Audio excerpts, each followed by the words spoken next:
Before we get started, be sure to subscribe and hit the bell to get notifications whenever we share a video. Last year, I shared my MacBook Pro desk setup, and a lot of you seemed to enjoy or were at least interested in the way I worked on a daily basis with my MacBook Pro and more of a docked setup. And so in this video, I figured I'd follow up on the current status of my desk setup, which has changed quite a bit over the last few months. The first noticeable difference is no more MacBook Pro as a dock setup, because now we're using the new 2019 Mac Pro and the Pro Display XDR. We've done a ton of different videos about the Mac Pro and the Pro Display, but I suppose now's a good time to give you guys an update. This is the base model, which I probably would recommend not picking up, or at least going with a better CPU and GPU. But we've added a few upgrades to certainly help improve this machine the best we could since we last picked it up. Since our initial video, we've gone from 32 gigs of RAM to 512, which is a huge upgrade. And we've also taken advantage of one of the many PCIe expansion slots to add this blazing fast 4TB SSD from OWC that also offers RAID solutions in order to ensure that your data is safe just in case any of the drives happen to fail, which is usually less likely with an SSD, but you never know, so why not keep it safe?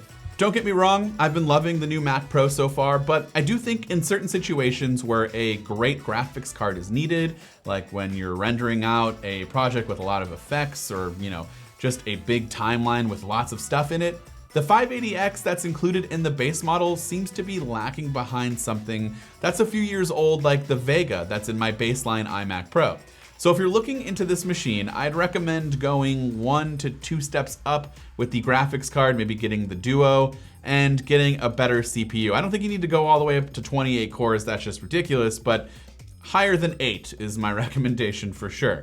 Now, the Pro Display XDR, however, is still one of my favorite new products from Apple. I've been wanting a display made from Apple.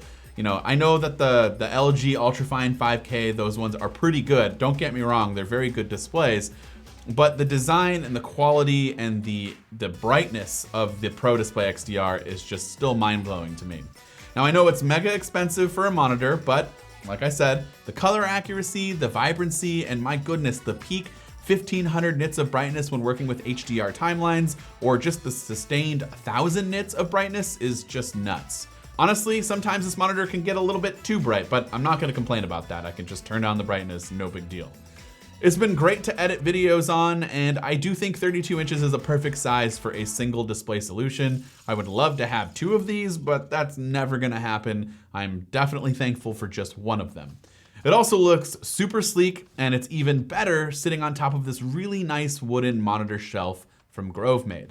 The desk shelf from Grovemade is made up of beautifully handcrafted solid maple wood with this weird hard styrofoam-like block that acts as the legs to hold it all together. Of course, you do have this little useful shelf here on the right side, and right now I'm currently keeping some odds and ends, like an SSD every once in a while would be there, or there's the cloth to clean my monitor, some other miscellaneous items, and underneath the monitor, there's plenty of room to slide your keyboard and mouse underneath the shelf in order to help clean up some, space on your desktop when you need it. I definitely love this monitor stand. I think it's really capable of holding a lot of other items too. Like I have these Audio Engine HD3 speakers sitting on top of it.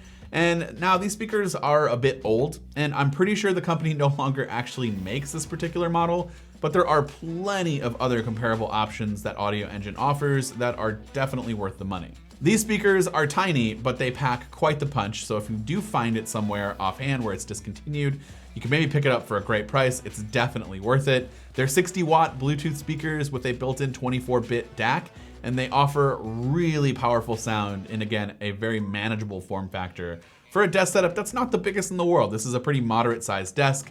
It's not huge, so I have to save space where I can, but I can still get really good audio from these speakers. Next to the speaker on the left-hand side of the monitor, I have the LaCie Too Big 20 terabyte dock storage system.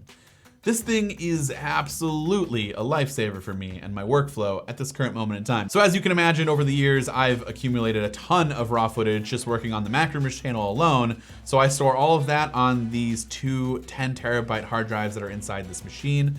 And also, you know, the raw footage from my own personal channel or any freelance projects that I might be working on, it's all stored on here, and I've got tons of space. I think this goes all the way up to 28 terabytes.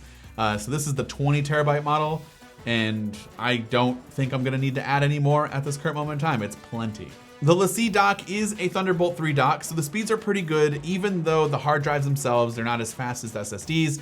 I think I'm still transferring over projects that are really big in just a couple of minutes, so I can put all of that on there, and then I edit off of that OWC 4 terabyte SSD that I put in my Mac Pro. So that's kind of how I have stuff set up right now.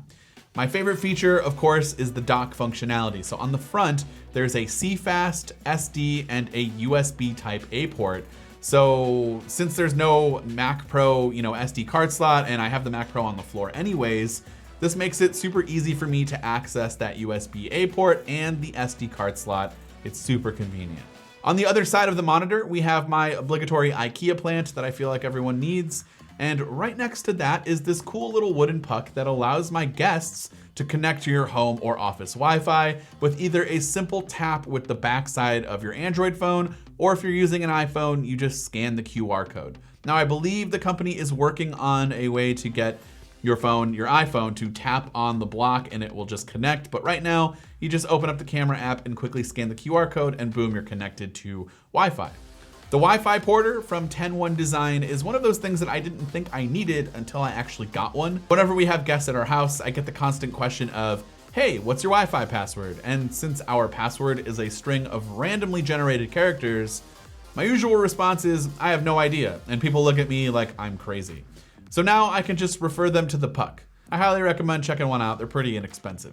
As far as peripherals go, I was just using the new Magic Keyboard that came with my Mac Pro and Magic Trackpad 2. But I just upgraded to a new keyboard and mouse setup that I'm really liking so far. I've actually always been using the MX Ergo mouse. I've had that on the right side as my main mouse, and then I use the Magic Trackpad on my left. I've never thought in a million years I would need a mouse with a trackball, but it's been amazing. And so while I use that, I do have the Magic Trackpad for gestures and swiping while I'm editing, but the MX Ergo is my main mouse of choice. But recently I just switched to the Logitech Ergo K860 for a keyboard, and so far it's been fantastic. Now it is different looking. Obviously it has a split key design down the middle, and then there's this weird like wave to it or a hump in the middle, but as the name implies, this is all designed for better ergonomics while typing. And although I've only had it for a few days, it's been a night and day difference. I've noticed that the wrist pain that I've been getting, you know, carpal tunnel, it's not as severe anymore at night or when I wake up in the morning because my hands are positioned differently. With your hands positioned like this, it really helps keep your wrists straight, and I've already noticed less wrist pain like I said before. I will admit, I'm still not used to the strange key split. It does lend me to kind of type slower, or I'll have some more errors than I normally do, but I am getting used to it more and more, and I'm sure in a couple more days I'll get past that learning curve. If you have a standing desk, the keyboard can also be propped up. There's two little feet, one on each side on the bottom, and this will actually help when you're in a standing position, help align the wrists to the same way that you had it when you were sitting down. Also, the material on the wrist pad looks like it's stitched and super high quality, and it is high quality, but it's actually a cushion and it's extremely soft, and a built-in wrist pad for keyboards is fantastic. All of these peripherals sit on this gray desk pad from Grovemade, in case you were wondering. Kind of helps everything from sliding around. Definitely like that one too. And speaking of standing desks, this one is from Autonomous, and I really like it. They have a plethora of different combinations and setups, and they're only a couple $100s to get started. And I think this is just a starter desk, white tabletop, and the electric legs. And honestly, it's really good. It's not more than $400, I don't think. And it's a really good starting price. You're not getting anything super expensive, but you're getting high quality. And they also coupled the desk with the new Kin chair from Autonomous, which looks and feels a bit like a Herman Miller chair without spending $2,000 on a desk chair. So if you're looking for a new desk and chair, maybe check out Autonomous and see what they have to offer. So that's it. That's my current Mac Pro desk setup. I would love to know what you guys all think. If there's anything that you think I should change or add to help improve my setup, go ahead and let me know in the comment section down below. This has been Dan with MacRumors. Thanks so much for watching, and I hope to see you around in the next video.